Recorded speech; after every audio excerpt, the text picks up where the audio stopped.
Selamat berjumpa kembali, saudara-saudara yang terkasih, di kanal Farem 195. Kanal kita bersama untuk mengasihi, melayani, memuji, dan menyembah Tuhan kita, Yesus Kristus. Damai kasih Allah menyertai kita semua. Saudara-saudara yang terkasih, kita bertemu kembali di season 8. Episode ke-9, yang mana episode ini merupakan kelanjutan dari episode sebelumnya dengan topik menjaga harmoni di dalam keluarga bagian kedua, yang kita beri judul Perjanjian Pranikah mengenai harta dan keturunan. Sebenarnya permasalahan di dalam keluarga sangat banyak.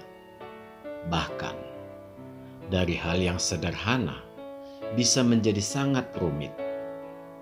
Tetapi sebenarnya bila kita short atau kita ringkas, pada umumnya tidak jauh dari 3 hal yang kita buat menjadi 2 bagian di video kita, yaitu adanya faktor orang ketiga yang sudah kita bahas di bagian pertama berjudul perselingkuhan. Dan 2 lagi adalah mengenai harta dan keturunan yang sangat sering dimasukkan ke dalam perjanjian pranikah. Inilah yang sedang kita bahas pada kesempatan ini melalui perspektif iman Kristen. Saudara-saudara yang dikasihi Tuhan, banyak keluarga yang terbentuk dari pasangan yang menghirup modernitas barat saat ini. Ketika akan melangsungkan pernikahan, mereka memperlengkapi diri dengan perjanjian pranikah. Saya berharap saudara semua tidak menganggapnya sebagai fase tunangan. Fase tunangan di dalam kekristenan memang ada, yaitu fase yang memberi kesempatan kepada kedua calon untuk lebih mengenal pasangannya, terlebih di dalam keimanan. Fase pertunangan ini masih belum disakralkan dengan janji nikah yang diikrarkan kepada Tuhan dan di hadapan jemaat sebagai saksi. Jadi, memanglah fase pertunangan ini masih memungkinkan adanya perpisahan, sekalipun itu jarang terjadi. Sedangkan perjanjian pranikah adalah perjanjian antara kedua calon yang biasanya berkaitan dengan harta gonogini ataupun keturunan. Biasanya, harta yang dibawa masing-masing sebelum menikah tidak boleh diklaim pihak pasangannya. Yang boleh diklaim hanyalah harta yang diperoleh selama keduanya masih suami dan istri. Saudara-saudara yang dikasihi Tuhan, demikian juga mengenai keturunan. Keduanya harus saling menghormati perjanjian di pranikah mereka. Ini juga bisa terjadi dikarenakan salah satu atau keduanya tidak menginginkan adanya keturunan, yang bisa disebabkan oleh banyak faktor, di antaranya keberadaan anak akan merepotkan atau tidak menyukai keberadaan anak kecil. Bila saya diundang di saat perjanjian pranikah ini, saya tidak pernah mau menghadirinya. Entahlah, memang hati saya yang menolak hal-hal seperti ini. Dan sudah barang tentu saya juga tidak akan menghadiri pernikahan pasangan ini. Bila saudara di dalam posisi seperti saya, bagaimanakah pandangan saudara? Biasanya kita akan menilai dari sisi positif perspektif umum dengan mengatakan itu suatu hal yang sangat baik untuk berjaga-jaga pada kemungkinan-kemungkinan yang terburuk yang bisa terjadi di dalam sebuah pernikahan. Dengan adanya perjanjian pranikah, maka keruwetan sangat jauh berkurang. Saudara-saudara yang terkasih, dewasa ini sangat banyak gereja melalui para pendeta, pastor, ataupun gembala yang memperbolehkan ritual perjanjian pranikah ini. Bahkan ada yang memasukkannya ke dalam dokumen yang tercatat di gereja. Sikap permisif dari kalangan gereja ini dilakukan untuk menghindari konflik di kemudian hari. Ini memperlihatkan sebuah sikap yang sangat baik. Tetapi tidak ada kebenaran Alkitabiah sama sekali di dalamnya. Esensi pernikahan menjadi semakin tidak dimengerti. Esensi yang menuntut sehati sepikir berdasarkan menjadi satu tubuh. Yang terjadi sebuah situasi yang sangat berbahaya, yaitu sebuah pernikahan gerejawi yang dilakukan hanya untuk mengejar legalitas Tuhan melalui wibawa gereja terhadap keinginan seksual. Disinilah rusaknya fondasi gereja-gereja Tuhan. Tatkala nilai-nilai Kristiani direndahkan demi menyenangkan pihak-pihak yang mungkin mampu memberi kesenangan kepada pejabat gereja. Di sini kesalahan besar sudah dilakukan para pejabat gereja dengan turut meragukan firman Tuhan.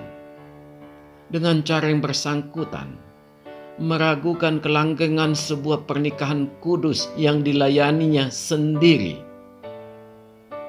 Kelanggengan sebuah pernikahan menjadi barang permainan dengan sebentuk perjanjian pranikah. Harus kita ingat, meragukan firman Tuhan merupakan ciri khas bahwa iblis mulai masuk ke dalam diri kita. Saudara-saudara yang terkasih, dari memahami hal ini, saya sangat berharap saudara mengerti bahwa perjanjian pranikah sangat bertentangan dengan maksud Tuhan. Tuhan menginginkan pasangan itu saling mengenal maksud Tuhan dan bersepakat melangkah ke pernikahan kudus. Pernikahan kudus, di mana keduanya menjadi dua orang yang membentuk kesatu tubuhan dan terikat oleh Roh Kudus. Roh yang ada di dalam diri kedua anak manusia itu adalah roh manusia yang mengenal Tuhan dengan baik. Sebentuk roh yang lemah lembut karena memiliki sifat seperti identitas Allah sebagai roh kasih. Persekutuan kedua anak manusia ini di dalam kesatu hatian dan kesatu pikiran bersama-sama Roh Kudus dalam menjalani hidup berkeluarga. Inilah yang diinginkan Tuhan. Inilah esensi pernikahan. Segala hal dihadapi bersama. Saudara-saudara yang terkasih, di dalam gelombang kehidupan ini, tuntutan Tuhan itu sering kita lupakan. Yang terjadi adalah masing-masing memunculkan egonya. Akibatnya, firman Tuhan tetap hanya sebagai firman Tuhan. Di sisi lain, kehidupan tetap berjalan dan keduanya menjadi dua jalur yang terpisah. Inilah kehidupan kebanyakan kita, orang Kristen saat ini. Kita mengeluh dengan mengatakan tuntutan firman itu terlalu tinggi. Sebenarnya, bukan masalah tuntutan firman yang tinggi, karena memang itulah standar Allah atau standar moral yang diberikan Tuhan. Kita tidak boleh menurunkan standar firman itu. Tetapi justru kitalah yang harus semakin merendahkan hati agar mampu meraih standar firman Tuhan. Inilah Tuhan kita. Hanya di dalam kerendahan hati kita mampu meraih dan menjalankan firman Tuhan. Dan memanglah Tuhan mengajarkan bahwa firman Tuhan akan lebih mudah dijalankan bila berangkat dari hati yang polos, yang diperumpamakan seperti anak kecil. Dan itu baru bisa kita capai hanya dengan merendahkan hati. Di dalam kerendahan hati tidak akan ada manajemen konflik. Saudara-saudara yang terkasih, pasangan pertama di dunia ini dan sekaligus yang terakhir yang dinikahkan Tuhan secara langsung adalah Adam dan Hawa. Secara kehidupan rumah tangga bisa dipastikan keduanya tidak memiliki konflik. Semua berjalan dengan sempurna. Pernikahan mereka yang sempurna dan penuh dengan berkat Tuhan. Mereka diberkati dengan kehidupan yang indah, ditambah anak cucu yang memenuhi bumi. Semua berakhir setelah manusia itu jatuh ke dalam dosa. Dari sini kita menjadi paham bukan standar yang diminta Tuhan itu yang tinggi, tetapi dosalah sebagai penyebabnya, sehingga kita semakin sulit melakukannya. Ini diakibatkan kita selalu berfokus pada dosa kita atau berusaha keras berfokus bagaimana hidup dengan menjauhi orang-orang berdosa. Kita lupa satu hal, dosa itu sudah tidak diingat-ingat Tuhan lagi karena sudah ditebus Yesus Kristus. Artinya, keberadaan dosa bukan menjadi syarat lagi untuk masuk ke dalam kerajaan Allah. Konsekuensinya, status kita dengan orang yang kita anggap orang berdosa itu adalah sama. Sama-sama makhluk Allah yang sudah ditebus Yesus Kristus. Yang membedakan hanya di dalam pengenalan akan Kristus. Bila semua orang Kristen menjauhkan diri dari mereka ini, kapankah kesempatan keselamatan itu bisa juga mereka peroleh? Bukankah perintah Tuhan yang terutama adalah mengabarkan firman-Nya ke seluruh dunia? Mengapa yang kita lakukan adalah sebaliknya, dengan hidup di dalam sangkar emas yang kita buat sendiri? Sangkar emas yang merupakan lambang kesombongan diri kita. Saudara-saudara yang terkasih, kasih karunia Tuhan yang hanya bisa kita peroleh dengan merespon, menerima, serta menjalankan sebagaimana dikatakan di Yohanes 15 di dalam perumpamaan pokok anggur yang benar. Allah sebagai pemilik akan membersihkan segala benalu yang diciptakan iblis. Yesus Kristus sebagai pokok yang akan mengalirkan nutrisi untuk seluruh anggota pokok anggur itu. Roh Kudus akan menyiram dengan kasih Allah. Semua orang percaya hanya diminta tetap berada di dalam pokok anggur itu, di dalam menjalankan segala aktivitas hidupnya. Artinya, kita selalu berada di dalam persekutuan kasih Allah. Bila ini sudah kita pahami, masihkah kita memisahkan diri kita dari orang yang kita sebut orang berdosa itu? Bila ini masih terjadi di dalam diri kita, kita akan menjadi ranting yang tidak akan pernah berbuah, yang kelak akan dipapas dan dibuang ke dalam api. Saudara-saudara yang dikasihi Tuhan, kita tidak akan bisa berkilah bahwa saya melayani di bidang yang lain lagi. Tidak, itu hanya pembelaan diri. Karena ketika kita menerima Kristus, cara pandang kita harus sama terhadap semua hal. Bila berbeda pada satu titik, maka kita tidak perlu memeriksa titik yang lain, karena indikasinya akan terlihat sama, bahwa kita hanya pembohong. Ini yang harus kita sadari. Dengan demikian, kita harus memulai mengikuti cara pandang Tuhan yang tidak mengenal sekat. Apakah berat? Bila masih berat, marilah kita lebih mengenali Yesus Kristus.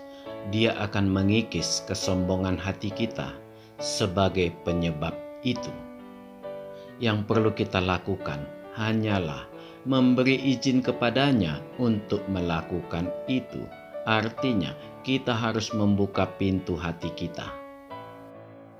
Dari 3 celah masuk dosa, yaitu keinginan mata, keinginan daging, dan keangkuhan hidup.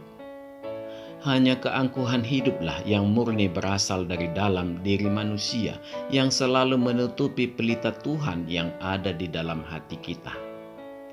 Situasi paling kritis adalah apabila kita sudah merasa bahwa Tuhan sudah menguasai hidup kita, padahal realitanya dampak yang terasa hanyalah kehampaan. Di dalam kondisi seperti inilah kebanyakan kita umat Kristen berada. Marilah membuka hati agar Roh Kudus Tuhan bisa masuk serta merubah hati kita. Amin. Tuhan memberkati kita. Mari kita masuk ke saat teduh sejenak